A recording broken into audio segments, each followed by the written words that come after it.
There are new allegations now of a high-level cover-up over the events leading to the deadly terrorist attack in Benghazi, Libya.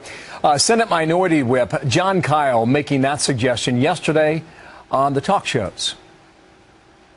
I think there are three questions that have to be answered. Why weren't the warnings about the need for security heeded? Why weren't the requests for help during the terrorist attack answered? And why did the administration think it had to cover up all of the things that occurred before by putting out to the American people a narrative that I think will turn out to be absolutely false? Three critical questions there. Katie McFarland is our Fox News national security analyst, and good morning, good morning to you. Is Senator Kyle onto something? There were any questions? Spot on. They've lied throughout.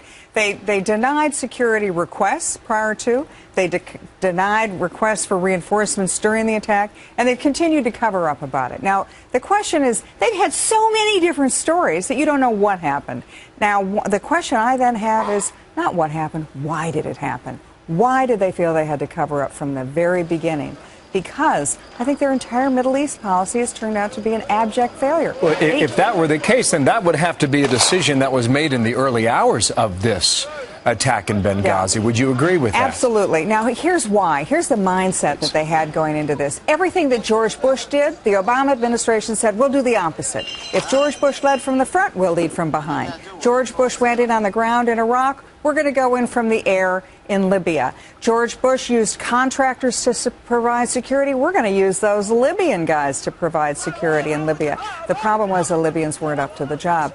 The administration has looked at all these countries. They've helped topple dictators. Now, they were dictators, but they were pro-American dictators, and they'd kept the peace with Israel for 40 years. What are you now seeing in its place? You're seeing country after country, either in chaos or electing anti-American, anti-Islam, Islamist Muslim Brotherhood leaders. So then what you're arguing is that they took all these decisions and flipped them on their head, 180-degree turn. Yeah. How's that working out? Well, it's not working out real well for them, but I think they've gotten away with it so far.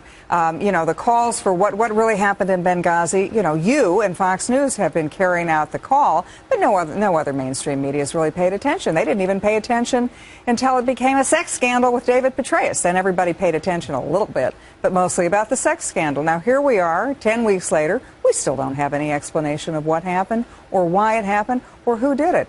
Ultimately, there will be hearings. Ultimately, people will come forward and you will know what really happened. But will it be too late? I don't know. To me, the bigger question is, why is the Middle East now in flames? Okay, and it's a regional question that you say has changed entirely.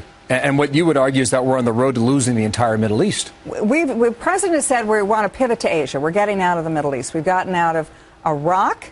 We still have bases there, but slowly but surely we're withdrawing from that part of the world. Now, what is taking our place? All the countries that had relied on us and said, well, we've got America to back us up, they're all going to start making accommodations. They're going to accommodate to the growing regional power, which is Iran, and they're going to worry about the Muslim Brotherhood in their own countries. Just watch. Jordan will be next.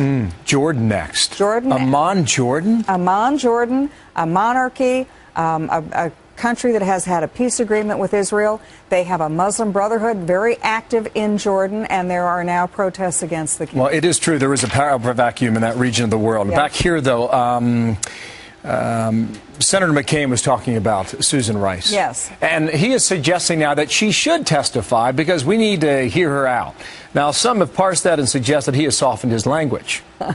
Do you see it that way? No, I think what he really wants to do is get Susan Rice on confirmation hearings, because if she has confirmation hearings, what's the first question they're going to ask you? Who gave you those talking points? Who rewrote the CIA memos? She'll be under oath. She'll have to tell the truth. But does it stop with Susan Rice? Because Lindsey Graham was out yesterday saying, I blame the president above everybody else for what happened in Libya. I think what the administration wants to avoid is congressional hearings of any sort into what really happened. Is that possible? You bet it is. If they have a confirmation hearing of Secretary Rice, the first question she's going to be asked is, who wrote those talking points for you? Why did you go out?